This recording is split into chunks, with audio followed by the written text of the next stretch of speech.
सचिन जाधव, कोल्हापूरहून मी आलो आणि इथं ऑडिशनसाठी माझी मुलगी नारायणी ही ऑडिशनसाठी आलेली आहे आणि स्कूलतर्फे त्यांना हे त्यांना स्कूलतर्फे हे म्हणजे हे ऑडिशन आलेलं आणि आम्हाला मग आम्ही त्याच्यासाठी इथं आलेलो या आर्य स्टुडिओमध्ये. मग ते स्टुडिओमध्ये सुरू झालं एक 26 तारखेला आम्ही इथं आलेलो. 26 ते 29 तारखेपर्यंत ती हाय म्हटलेली आणि तिथनं सुरू झालं आमचं म्हणजे ऑडिशन म्हणा आहे तिथे सगळं हे त्यांनी सुरू केले, परफॉर्मन्स सगळे चालू केले त्यांनी. असं चालू करत 29 तारखेला आमचं म्हणजे झालेलं सगळं टोटली की ते म्हटले आता आमचं आम्ही त्यांना म्हटलं पण आता आमचं झालं आम्ही निघू काय म्हटलं. पण ते म्हणते अजून सगळे इतर लोकांचे पण रिजेक्ट झाले, ती लोक निघून गेली. मग आमचं पण झालं, मी सरांना म्हटलं आता झाले आम्ही निघतो म्हटलं. सर म्हणते तुमच्या रोहित शर्मा आर्या ती सर म्हटले की अजून तुमच्या मुलीचं म्हटले डॉयलॉग थोडे व्हायचे आहेत म्हटले आणि आजच्या दिवस तुम्ही उद्याचा दिवस म्हटले होईल आणि तुम्ही दुपार संध्याकाळी निघून जावा म्हटली. ठीक आहे म्हटलं. मग आम्ही सकाळी आलो, चालू झालं, आज त्यांनी हे केले, सुरू झाले म्हटले शूटिंग मिटिंग आणि आम्ही सगळेच बाहेर होतो. सासूबाई म्हणजे आत होत्या, मुलीजवळच होत्या नारायणीजवळ आणि इतर मुलंही त्यांच्या जवळच होत्या सगळं. मग आम्हाला तिने चालू झालं, मग तिने काय म्हणजे आम्हाला वाटलं की हे शूटिंग चालू आहे आत. मग आम्हाला पण काय 2-3 तास 4 तास झाली. मग आम्हाला कळालं की बाबा काय चाललंय नेमके, आम्हाला अजिबात सोडू ना. मग नंतर त्यांनी आम्हाला व्हिडिओ पाठवला की तुमच्या मुलाला आम्ही किडनॅप केले आणि आमचे 2 कोटीची ऑफर आहे, 2 कोटी 3 कोटी 4 कोटी असे प्रत्येकाला मुलगाला फोन लावून द्यायचे आणि सांगायचे पॅरेंट्सला की तुमचे 1 कोटी रुपये द्या मुलगाला सोडतो, 2 कोटी रुपये द्या सोडतो. असं करत मग पोलीस आले. पोलिसांना असं आम्ही सांगितलं की असं साहेब आले आणि मग ते म्हटले की ऍक्शन तर लगेच म्हटलं. मेन कमिशनर साहेब महत्वाचे आले म्हणजे त्यांच्यामुळे सगळ्या सहकारी सगळेच पोलीस लोकांनी आम्हाला एवढं सहकार्य केलं, त्यांची मदत पण भरपूर झाली. तर कमिशनर साहेब म्हटले की लगेच काय आपल्याला ऍक्शन घेता येत नाही की लहान मुलं आहेत, लहान मुलं धोक्यात पडतील, त्यामुळे आपल्याला थोडं सावरून हे करून. पालकांची अवस्था इतकी हे होती की ती कोणाला चक्कर आली, कोण पडल्या, इतके म्हणजे त्यांचे कुणाचा हे बीपी हे झाला, एवढे म्हणजे पूर्ण हे झाले ट्रॅजेडी म्हणजे इतकी त्यांची हे झाली की तरी त्यांनी मग सावरलं सगळ्यांनी. आम्ही सगळ्या लोकांनी पॅरेंट्स पण आम्ही त्यांच्या मिस्टरांनी सगळ्यांनी त्यांना सावरलं सगळ्यांना आणि त्यांना सांगितलं. आणि खरं म्हणजे माझ्या ज्या सासू आत होत्या त्यांनी त्यांच्याकडे छोटा मोबाईल होता. त्या छोट्या मोबाईल मधनं आम्ही त्यांना फोन केला की त्यांना की सांगत होत्या की तुमची मुलं आहेत सगळी व्यवस्थित आहे. आणि मध्ये जी काच लावलेली ते काचेच्या तिथं त्यांनी पडदा लावलेला, तो पडदा ह्यांनी सासऱ्यांनी आमच्या काढला, तो पडदा फाडून काढला. त्यातनं त्यांनी मुलं सगळ्यांना दाखवली, प्रत्येकाच्या पॅरेंट्स लोकांना दाखवली तुमची मुलं सुखरूप आहेत.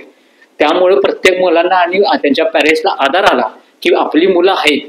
आणि ह्या आत असल्यामुळे कसं सगळ्या मुलांना सांगितलं यांनी, कोण घाबरलेली. आज माझी मुलगी तर काय म्हणजे 10-11 वर्षाची, त्याच्यापेक्षा सुद्धा लहान मुलं होती तिथं. ती वर्ध्यातनं आलेली, नागपूरहून आलेली, पुण्यातनं आलेली, साताऱ्यातनं आलेली आणि तुम्हाला असं नांदेडमधनं आलेली, लातूरमधनं आलेली, इतक्या ठिकाणी 17 मुलं होती छोटी. अकोलापूरून आली, म्हणजे अशी 17 छोटी मुलं आली त्यांची पॅरेंट्स घेऊन. पण त्यातनं असं होत गेलं. मग हिने पण आधार दिला. ज्यावेळी पोलिसांनी शेवटला ऍक्शन घेतली त्यांना सांगितलं पोलीस कमिशन की रोहितना की बाबा तू असं करू नकोस, लहान मुलं आहेत ती धोक्यात येतील. तरी सुद्धा तो काय ऐकला नाही. 1.5 तास झाला साहेबांनी म्हणजे पोलीस कमिशन किती त्यांनी सांगितलं समजून तरी तोही काही ऐकायला नाही. शेवटी पोलिसांना ऍक्शन घ्यावं लागली की दरवाजा तोडला. दरवाजा तोडून मग ते शेवटी दरवाजा तोडता काय झाल्या, ह्या सासू म्हणजे मुलांना सगळ्यांना घेऊन आल्या, ह्या स्वतः पुढे गेल्या. तो दरवाजा पडला, तो दरवाजा डोक्याला लागला आणि त्याची जी काच आहे की नाही ती इथं त्यांना लागली, त्याच्या सासूबाईंना.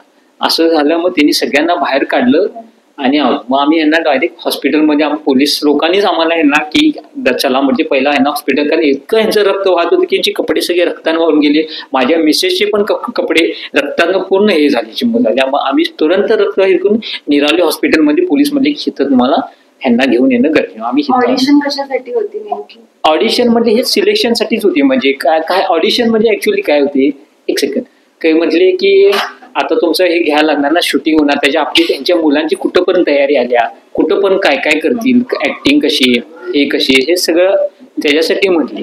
हेच ऑडिशन होतं. ऑलरेडी ऑडिशन म्हणजे काय आम्हाला पण काय कळलं. आम्ही माझ्या शिकवायचे, आम्ही माझ्या मुलीला पण म्हणायचं काय शिकवले तुला दिवसभर, सरांनी काय शिकवले तर खेळायचे, डान्स करायचे हे शिकवले म्हणायचे. आणि सारखा ब्रेक असायचा त्यांचा, आता ब्रेक करा, आता तुम्ही जेवून घ्या, आता नाश्ता करून घ्या. आणि आम्हाला त्यांनी जेवायची नाश्त्याची पण सही केली नाही. आणि सांगितलं. आणि पोलिसांचं तर आम्हाला इतकं सहकार्य त्यांनी आल्यामुळे त्यांचा आम्हाला एवढा आधार झाला. ऍक्टिंग व्हायची की नाही तेव्हा? ऍक्टिंग बिक्टिंग म्हणजे थोडीशी व्हायची, सेकंडभर ऍक्टिंग व्हायची, झाली लगेच परत लगेच त्यांचा ब्रेक, परत चालू खेळ डान्स विन्स व्हायचं. मग आम्ही मुलीला विचारणार ऍक्च्युली सरांनी तुला काय शिकवलंय, तर सर एवढंच म्हणायची मुलगी. माझ्या नारायणीला पण मी सारखं पहिला की झाली की पहिला मग तिला सरांनी काय शिकवले, ती म्हणायची नाही रे मला असंच म्हणजे म्हणायची खेळ आम्ही खेळत होतो, आम्ही डान्स करत होतो. मग मला सुद्धा जरा डाऊट यायचा. ऍक्च्युअली शूटिंग तर डिसेंबर मध्ये आहे, ह्यांचे प्रॅक्टिस तर ऑलरेडी आहे ना, काय मुलांना आहे ते सरांनी त्यांना शिकवायला पाहिजे ना. काय बाबा तुला येते कुठंपर्यंत येते. आज ठीक आहे माझी मुलगीला सगळे येते, सर सांगत होते की ती फुल फायनल किती येते तिला, कारण ती ऑडिशन सगळं करते, डान्स ऍक्टिंग. ती 3.5 वर्षापासूनच तिनं 7 सर्टिफिकेट आणि 8 ट्रॉफ्या घेतल्यात.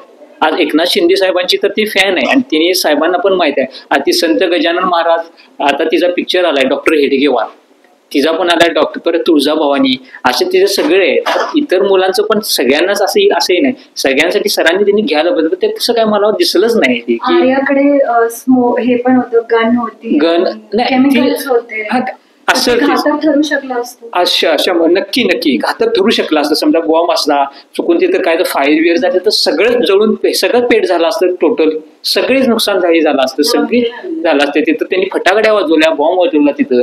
ते सुद्धा मला काय कळलं ना की तिथे लोकांना शूटिंग करायला घेतले त्या लोकांनी, की तुम्ही जरा शूटिंग करा. तर पॅरेंट्स लोकांना पण म्हटले तुम्ही जरा घ्या, तुम्ही सुद्धा ह्यात इन्व्हॉल्व्ह व्हा, आम्ही तुम्हाला काय असेल ते देतो, तुमची म्हणजे पेमेंट काय असेल करतो. आम्ही हीच लोक पण म्हणतात आपण काय करायचंय बसून, 17 मुलांचे 17 पॅरेंट्स सगळे, आम्ही पण बसून कंटाळा यायचा दिवस. मग हे म्हटलं आम्ही पण घेतो म्हटली. मग ह्या लोकांनी पण ऍक्टिंग करायला चालू केली सगळ्यांना. मग सगळ्यांनी ऍक्टिंग सर म्हणजे सगळ्यांना येते ऍक्टिंग, ओके मग आपण घेऊया. मग ज्या दिवशी काल काय झालं ही सगळीच आत होती, इथं ऍक्च्युअली काय झालंय डायरेक्टर आणि हे आत बाहेर कोणच नव्हते यांची ऍक्टिंग करायला, हे दुसरीच लोक होती कोण सगळी. किती दिवसापासून चाललेलं काल ऑडिशन 26 तारखेपासून चालू होतं, 26 तारखे ते 29 तारखेपर्यंत, 29 तारखेपर्यंत फायनल होतंय. सरकारकडे काय मागणी असेल तुमची, कारण हे फेक ऑडिशनचे जे केसेस आहेत ते भरपूर. सरकारकडे एकच मागणी आहे की असं परत कधी होऊ नये, की लहान मुलांचं नुकसान आहे. आणि आज काय झाले त्या लहान मुलांसाठी त्यांनी मदत करावी. आज माझ्या खास सासूबाई आहे, सगळ्यांना त्यांनी हे करावे. माझी तेच इच्छा आहे की परत लहान मुलं सगळी ह्यात सगळी टीम असणार, इन्व्हॉल्व सगळी टीम असणार, की आयएस असणार. ते माझं इच्छा आहे. अटक म्हणजे असं ह्याचा शोध घ्यावा मुलं पोलिसांनी, काय व्हावं, कोण कोण आहे, ह्याचं रॅकेट आहे काय, हे सगळं ह्यांनी काढायला पाहिजे. असं परत कुठं नुकसान होलं काय. आज ही ठीक आहे, आई मुलं सावध आहेत, आणि दुसरीकडे कुठं असं झालं तर नुकसान आहे सगळं. आणि लहान मुलांचा खेळ आहे सगळा. त्याने ऍक्च्युली काय त्याचे पैशासाठीच त्याने केलं, की त्यांना आधीपासूनच आम्हाला सांगायचा. आम्ही सगळी लोक बसलो की तो म्हणायचा आम्हाला, आम्ही म्हणायचा माझी गव्हर्नमेंटकडनं माझे पैसे आले, 2 कोटी रुपयाला मी ही झाले, मी नुकसान झाले, मी ते झाले. पण त्यांना असं करायला नको होते. आज त्याचे 2 कोटी रुपये त्याला मिळाले काय, ऑलरेडी गव्हर्नमेंटचं म्हणायचं, गव्हर्नमेंटकडनं त्यांच्याकडनं माझे पैसे अडकल्यात आणि माझे सगळे असं झाले म्हटले, आणि माझे काय यांनी पैसे दिले नाहीत. मग त्याने तेज हे असं त्याकरती त्यांनी असं करायला नको होत. आता ते 2 कोटी रुपये पण त्याला मिळाले नाहीत, त्याचा तो मिळाला शेवटी. पण सगळं हे नुकसानच झालं ना.